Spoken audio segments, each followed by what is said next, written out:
Here's two more stories for you, Illuminati, and NSA, the giant sucking sound that wants to suck all the information out of my brain.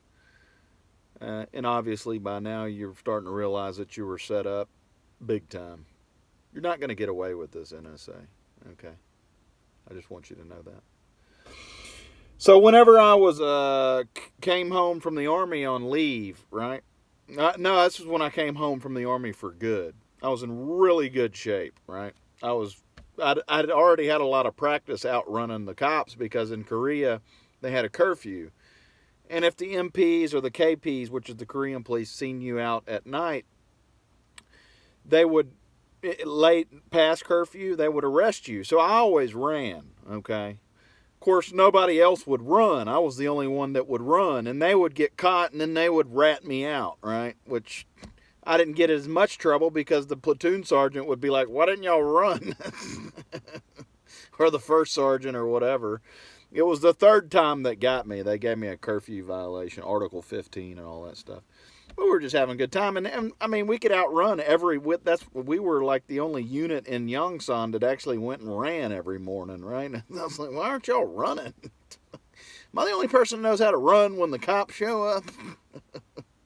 So I get out of the army, and I'm going to a bar one night, and I started drinking. We get to the bar, and I took a friend with me named Josh Puchek, who had just got out of prison. Okay, he just got out of prison. The only ID he had on him was a prison ID. Right, I got out of the army, and he just got out of prison.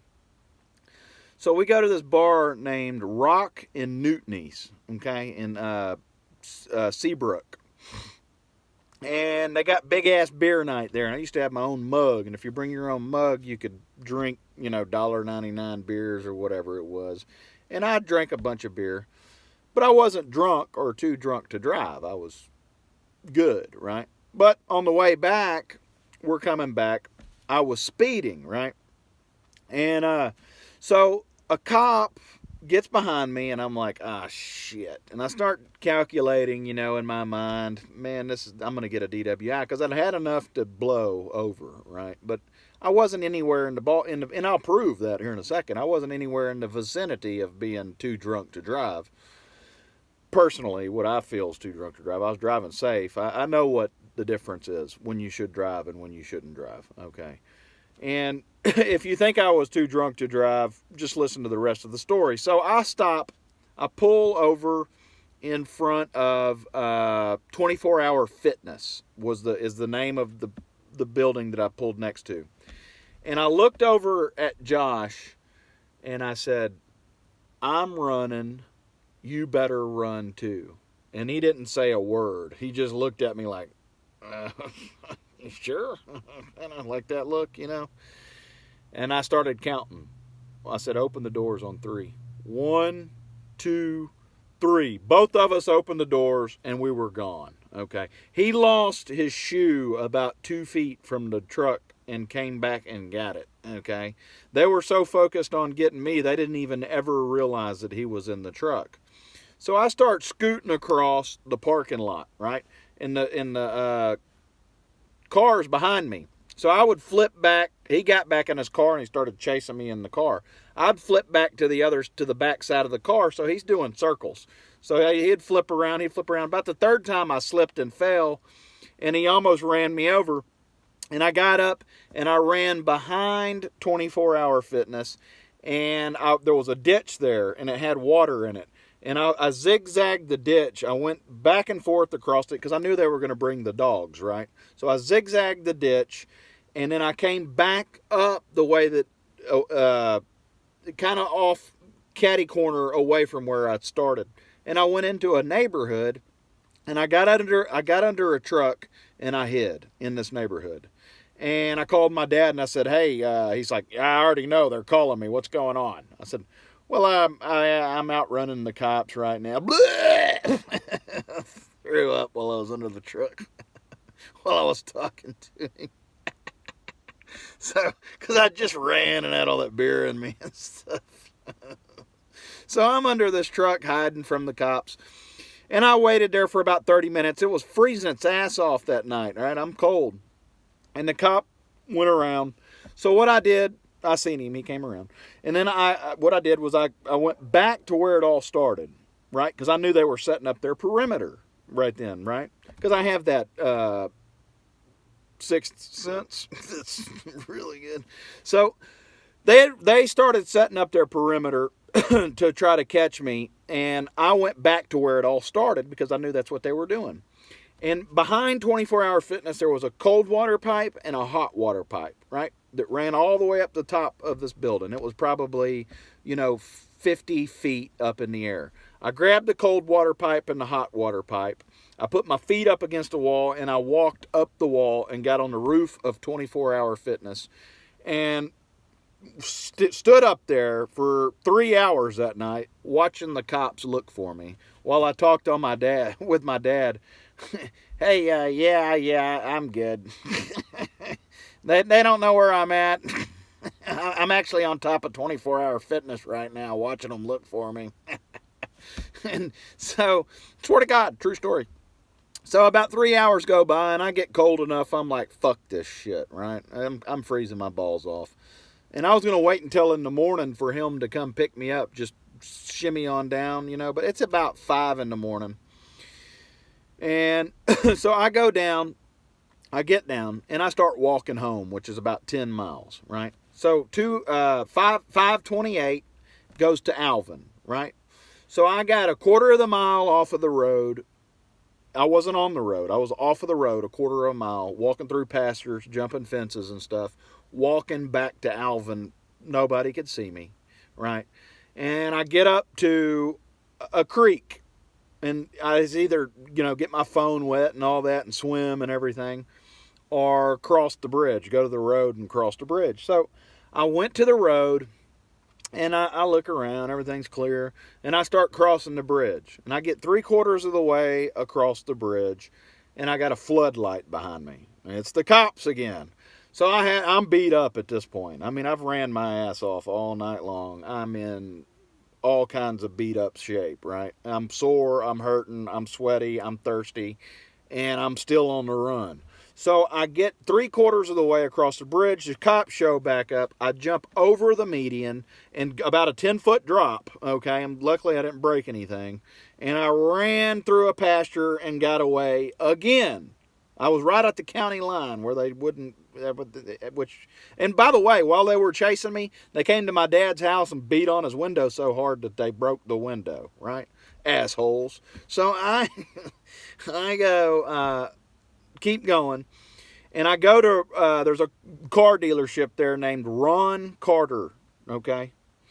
And I tell my mom when I get there, I call her and say, hey, come pick me up at Ron Carter. I'm just sitting out here out front. She came and picked me up and took me to a friend's house.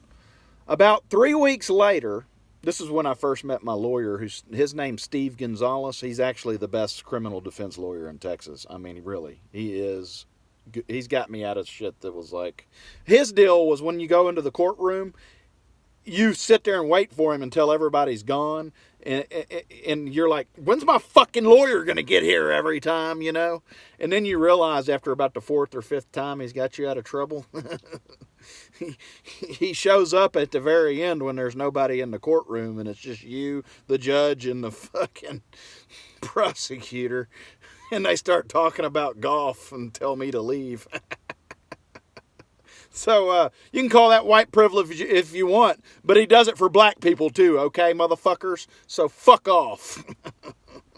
He's expensive, okay? And yeah, some of my black friends got it after I recommended him. Said the same fucking thing, motherfuckers. So fuck you with your white privilege, you fucking pieces of shit.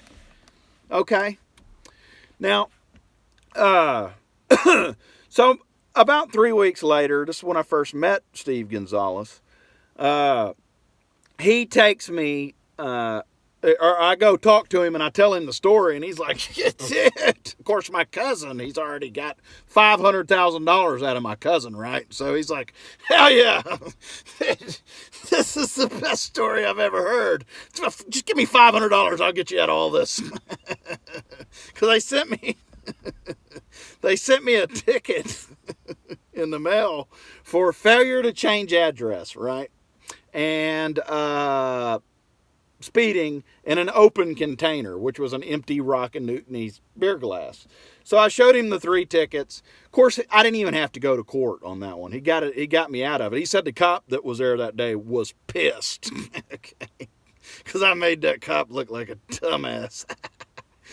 So now that I'm on the topic of my cousin, which is strange, I find this matrix that we live in. My white cousin, Kyle Smith, he was running immigrants, okay? He had a connection in Mexico, a cartel connection. A white boy like me would go down to Mexico and meet the fucking cartels, literally, which is absolutely insane, okay? And he was making $20,000 a month to bring, he had a guy on the payroll, a border patrol agent on the payroll, swear to God, true story. He had a guy on the payroll that would let him know when to come through that lane, and they would get through with 3 or 4 at a time, right, in his truck that he rigged up that he could hide Mexicans in. My white cousin was doing that, okay, and the border patrol was helping him, okay. Of course, my cousin never ratted out his buddy that was at the border patrol, and I'm not either. I don't know who his fucking name is, okay. Who gives a fuck? Y'all are letting fucking Mexicans come in here anyway, right? He got caught. The only reason that he got caught is because his wife pissed him off, and she called him in and said that he was going to be there that day, right? So all of those 2 stories kind of coalesce together to give you, if I'm just keeping it real for you, Tulsi. That's my job. Your brother from Bart Simpson, or Bart from The Simpsons, Bart when at the White House there. So I'm keeping it real for you.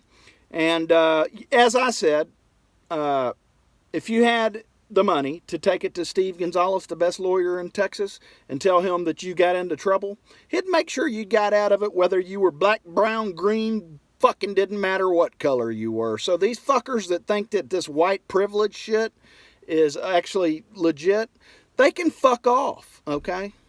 And I need to mention, I've told you wood equals militaries, and sometimes it equals FBI, because this technology will give you a boner on cue, kind of like the other indicators. So the boner can usually mean military, or it means the FBI, right? So, and my boner's kind of a dual package. I think the DIA and the FBI has been working together this entire time to basically put an end to all your transhumanist Mannheim schemes, judging by their tweets that basically told me that. But Friendswood is where all of that happened. Friendswood, right? Okay. And I've already covered, like, my buddy Friend's Pub, the Iranian guy, and these stories are just all coalesced together as to how this whole news cook operation, where you pull all this out of my mind, basically, all of it's true, okay? They use people as news cooks. Everything you see in the media is fake news, all of it. It's all cooked up bullshit.